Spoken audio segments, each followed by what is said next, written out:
인터넷에서 잊혀질 권리를 주장했던 디지털 소멸 기술의 권위자죠. 마커그룹 송명빈 대표. 송 대표의 폭행 갑질 사건이 지난주 처음 세상에 알려졌습니다. 직원 A씨는 2016년부터 작년 상반기까지 송 대표와 일하면서 거의 매일 폭행과 협박에 노출이 됐었다. 이렇게 증언을 하고 있는데요. 오늘 송명빈 대표가 경찰에 소환됩니다. 피해자 A씨, 제가 편의상 A씨로 지칭을 하겠습니다. 과연 1년 반 동안 어떤 일을 겪은 건지 직접 좀 들어봐야 될 것 같아서요. 오늘 어렵게 연결을 했습니다. 신변보호를 위해서 익명과 음성 변조로 진행한다는 점 여러분 양해를 해주시고요. 불러보죠. A씨 나와 계십니까? 예, 안녕하세요. 지금 외국에 체류하고 계신다고요? 예, 지금 외국에 나와 있습니다. 예. 가실 수밖에 없었어요. 상황이. 사실 제가 지금 한국에 있으면 소송이나 이런 것도 좀 더 편하게 진행을 할 텐데, 예. 이제 정신과 치료를 받다가 계속 밖에도 나갈 수가 없는 상태고, 뭐 대인기피증 같은 것도 생겨서 해외로 나올 수밖에 없었습니다. 한국에 있기가 너무 힘들어서. 대인기피증 같은 게 생겨서. 이제 지나가는 사람들이 갑자기 저를 때릴 것 같고, 어, 그런 트라우마가 좀 심했습니다. 그렇군요. 일단 오늘 그 송명빈 대표가 경찰 소환 조사받게 된다는 얘기는 들으셨을 텐데요. 그렇습니다. 예. 기대일 수도 있고 우려일 수도 있고 소회가 어떠세요? 만감이 교차한다는 말이 이럴 때 쓰는 것 같은데요. 사실 씁쓸한 생각도 많이 들고, 사실 제가 소송을 하고 이렇게 언론에 알리기 전에 되게 많이 망설였거든요. 예. 사실 제가 갖고 있던 많은 증거들이 유실이 된 상태였고, 그리고 언론에 이렇게 알려졌을 때 사람들이 저를 뭐 한심하다고 생각하거나 바보라고 생각하거나 그렇게 생각할 것 같아서 많이 망설였는데, 막상 시작이 되고 많은 분들이 저를 응원해 주셔서 용기를 얻어서 진행을 할 수 있게 됐습니다. 예. 지난주에 첫 폭로를 통해서 우리가 목격했던 건 이런 거였어요. 사무실에서 A씨가 머리를 맞는 장면. 그거를 옆 건물에 있던 네. 사람이 창문을 통해서 찍은 거. 그리고 폭언 녹취록을 하나 들었습니다. 그런 폭행과 폭언을 매일 당하셨다는 게 사실입니까? 네, 작년 하반기부터는 거의 매일 그런 폭행과 폭언이 있었습니다. 협박하고. 어떤 식이에요? 우리가 목격한 건 이제 머리를 이렇게 한 대 쥐어박는 식의 때리는 폭행이었는데 또 어떤 식의? 주로 둔기를 많이 사용해서 때렸고요. 주로 책상 다리를 사용하거나 어허. 소위 말하는 강목, 그리고 구두주걱 등을 사용을 했습니다. 그게 우리가 화면으로 목격한 그냥 주먹으로 한 대 내려치는 정도였습니까? 아니면은 구타하는 막 두들겨 패는 수준이었습니까? 네, 구타 두들겨 패는 수준이었고요. 실제로 저는 몇 차례 맞은 부위에 금파열이 와서 병원 진료를 몇 번 받았거든요. 근육 파열이 왔을 정도. 예. 아니 도대체 사장이 직원을 그렇게 매일 폭행하는 이유가 뭐였어요? 처음에는 영상에서 보신 것처럼 주먹으로 쥐어박는 정도 수준의 폭행이었는데, 그게 점점 강도하고 빈도가 잦아졌고요.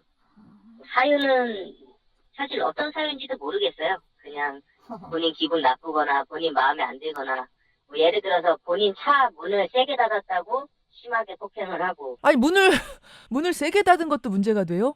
본인이 산 지 얼마 안 된 차들이 문을 세게 닫았다고 예. 폭행을 하고, 어디 가는데 늦게 움직인다고 폭행하고, 말이 느리다고 폭행하고, 목소리 작게 한다고 폭행하고, 이런 것들입니다. 너무 소소해서 지금 이게 정말 사실일까 싶을 정도의 수준인데 그런 이유들로 그럼 우리가 목격한 그 옆 건물에서 찍은 그 화면은 초기입니까? 초창기에는 그 정도도 아니었죠. 그 초기 단계에서 조금 넘어간 단계가 그 정도였던 것 같아요. 그래요. 그러다가 점점 강도가 심해져서 결국은 청부살인 협박까지 받으셨다면서요. 예, 맞습니다. 그 부분은 녹취록을 하나 공개하셨던데 그걸 잠깐 좀 듣고 올까요? 예, 괜찮습니다. 쇼가 아니라 너하고 네 애미하고 아주 잔인하게 죽여버릴 거야. 5억 정도면 가능하겠죠. 중국 하든 일본 하든 필리핀 하든 그지? 자신 있으면 도망가. 이게 지금 송 대표 목소리입니까? 맞습니다. 쇼가 아니라 너하고 네 애미하고 아주 잔인하게 죽여버릴 거야. 5억 정도면 가능하겠지. 자신 있으면 도망가. 이런 내용. 도대체 무슨 얘기를 하다가 이런 청부살인 얘기까지 나온 거예요? 그냥 화나서 폭행하다가 제가 회사를 그만둘 거라고 생각을 했던 것 같아요. 예, 예. 그러면서 제가 어디 이제 못 가도록 너가 지금 이 회사 끝까지 책임을 안 지면 죽여버리겠다. 이런 내용이었던 걸 기억합니다. 지금 이 알려진 것들 외에 세상에 알리지 않은 뭐 내용들이 더 있습니까? 폭력에 관한? 사실 제가 그 송명빈 그 사람 집에 가서 심하게 폭행을 당하면서 시칼로 위협을 당한 적도 있는데 그런 증거 자료들이 지금 다 유실이 돼가지고 사실 지금 녹취록 나온 것만으로도 상당히 끔찍한데 이런 녹취나 사진이 없어서 말을 못할 뿐이지 이보다 더한 강도들도 있었다. 네, 훨씬 많았어요. 훨씬 많았어요. 지금 그 첫 번째 보도가 나간 후에 후속 보도도 좀 나왔습니다. 이제 경향신문을 통해서 나온 후속 보도 보니까 전처가 그러니까 지금이 이제 두 번째 처고 전처가 있는데 성관계를 거부했다고 폭행을 하고 장모한테는 딸을 죽이겠다고 협박을 했다 이런 내용. 그러니까 이런 가정폭력에 대해서도 듣거나 목격하신 게 좀 있습니까? 사실 전처 부분은 제가 몰랐고요. 그 전에 이제 저한테 했던 얘기 중에는 본인이 이제 만났던 여자를 예. 심하게 때려서 그 여자가 합의를 안 해줘서 결국에 8천만 원 이상을 합의금을 주고 구치소 깜빵에서 나온 적이 있다. 그래서 뭐 당시 본인이 그 깜빵에서 방장까지 할 정도로 오래 있었다. 그랬던 적이 있었고 그 작년 여름 휴가 때인데요. 예. 그 저한테 전화가 와서 현재 부인이 그 구한 콘도가 막 들어서 그러한 이유로 이제 때리고 휴가를 다 취소하고 서울로 올라오고 있다. 그러면서 네가 지금 내 부인한테 전화를 해서 너가 실제로 뭐 사람을 죽였던 적이 있고 되게 위험한 사람이다 조심해라라고 협박을 해라 라고 해서 제가 그 시킨대로 했었던 적이 있고요. 잠시만요, 선생님. 그 구한 콘도가 마음에 안 든다고 부인을 폭행하고 나 지금 내려가는 길이야 라고 인터뷰하시는 A씨한테 전화를 했어요. 그런 다음에 네가 우리 처한테 전화해가지고 협박을 해라. 네. 이건 뭐 직접 겪은 일을 지금 진술하시는 거니까. 예, 그래서 어떻게 하셨어요? 그래서 그 송명빈이라는 사람이 저한테 어떻게 말하라고 멘트까지 정해줬고 제가 진행을 했고요. 그리고 나서 며칠 후에 그 아내분을 볼 일이 있어서 봤는데 예. 얼굴 절반이 피멍이 들어있었던 거를 확인한 적이 있었습니다. 그리고 그 외에도 평소에 아내분한테 욕설하는 걸 옆에서 자주 들었고 아내분을 때렸다는 얘기를 저한테 몇 번 했던 적이 있습니다. 가정폭력에 대한 이야기입니다. 물론 뭐 그 멍이 그 다음 날의 그 멍이 다른 것 때문일 가능성도 배제할 수는 없겠습니다만 하여튼 지금 본 것만으로 팩트로 본 것만으로 진술할 때는 그렇다는 말씀이세요. 네. 예. 2016년에는 송명빈 대표가 패스트푸드점에서 옆자리 손님들하고 시비가 붙어서 폭력건으로 입건된 적이 있었어요. 이 송명빈 씨는 전과 10범입니다. 폭력 10범입니다. 근데 벌금형을 받았는데 여기까지는 보도가 됐습니다. 근데 그때 나온 벌금을 A씨가 대신 냈다. 이건 무슨 말인가요? 그때 저한테 업무 보고를 받으면서 저를 이제 폭행하고 폭언을 하니까 옆에 있던 사람 2명이 좀 진정해라. 좀 여기 혼자 있는 거 아니지 않냐. 조용히 해달라라고 얘기를 하니까 송명빈이 흥분을 해서 그 사람들한테 달려들었고 그 과정에서 제가 말리면서 송명빈이 그 사람들한테 의자를 집어던졌습니다. 예. 그래서 그 사람들이 경찰에 그 내용을 고발을 했고 예. 그 경찰이 저한테 연락이 와서 제가 송명빈이 시킨 대로 저는 잘 모른다라고 얘기를 했었고 예. 그리고 송명빈이 나중에 그 피해자하고도 저를 시켜서 합의를 보라라고 시켜가지고 제가 송명빈이 시키는 대로 중간에서 그 사람하고 얘기를 진행하고 했었는데 결국 송명빈이 그런 전과들이 많아서 그랬던 건지 벌금형을 받게 됐고 예. 저한테 제가 중간에 일을 잘못 처리하고 뭐 자신의 신분을 노출시켜서 자기가 이런 전과가 생긴 거니까 벌금이 1,000만 원이 나왔으니까 1,000만 원은 저에게 내라고 강요를 해서 제가 대신 1,000만 원을 송명빈에게 줬었던 적이 있습니다. 그러면은 폭력 벌금을 대신 내신 거예요? 1,000만 원을? 네, 그런데 어제 기사 보고 저는 그 벌금이 500만 원인지도 처음 알았습니다. 저한테 1000만 원으로 얘기해서 가져갔거든요. 그러면 그 와중에 또 500만 원은 덧붙여가지고 뻥 튀겨서 받았다는 얘기가 되는 건가요? 네, 그런 것 같습니다. 알겠습니다. 뭐 이게 좀 뭐 까면 깔수록 새로운 것들이 양파처럼 계속 나오는데 사실 송명빈 대표 갑질 의혹 들으면서 제일 먼저 연상이 된 게 미래기술의 양진호 회장 갑질 사건이었어요. 같은 IT 계열이고 직원한테 폭력 쓴 것도 그렇고. 근데 차이점은 뭐냐면 양진호 씨는 바로 사과를 하고 잘못을 인정했거든요. 근데 지금 송 씨의 경우에는 저와 통화하고 있는 A 씨를 맞고소하겠다라는 입장입니다. 맞고소를 이미 했죠? 네. 예. 그러다 보니까 혹시 지금 A 씨 폭로에 문제가 있는 건 아니냐, 송명빈 씨 주장이 맞는 건 아니냐, 뭐 이렇게 의심하는 분들도 계시거든요. 네, 그 부분 관련해서는 사실 송명빈 씨가 저를 가장 많이 협박하면서 했던 말이 판사가 누구 말을 믿어줄 것 같냐였거든요. 그 판사가 사람이 항상 증거하고 정황들을 만들어 놨었고 예. 저한테 본인이 가진 돈하고 빼기면 본인은 길게 살아봐야 2, 3년이다. 근데 너는 내가 7년 이상 보내버릴 거다. 이런 식으로 항상 협박을 했었기 때문에 뭐 이런 식으로 맞고소를 당연히 할 줄을 알고 있었어요. 예상하셨던 거예요, 이 맞고소는? 네, 100% 예상했고 어떤 내용을 할지도 알고 있었어요.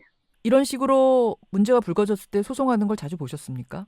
네, 그 사람은 기본적으로 항상 분쟁이 생기면 본인이 불리한 건 모두 부정을 해버리거든요. 예. 그런데 실제 머리를 써서 부정을 하는 게 아니라 진짜 그렇게 믿어버려요. 그래서 이번에 이런 소송들도 진행된 걸로 알고 있고요. 그 사람은 이제 본인이 기분 나쁘거나 조금 거슬리는 사람들에 대해서는 끝까지 응징을 하는 스타일인데 그 사람은 기본적으로 내용 증명 같은 걸 보내는 게 일상화가 되어 있고요. 그리고 본인이 기분 나빴던 건에 대해서 기억을 하고 있다가 저한테도 뭐 어떻게 보면 살생부 같은 그 명단 리스트에 작성을 시켰던 적이 있거든요. 그런 사건이 생기고 1, 2년 정도 지난 후에 그 상대방의 그 기억에서 잊어버릴 때쯤 복수를 하는 스타일이고요. 잊혀질 권리를 주장한 분이 잊혀질 때쯤에 복수를 해요?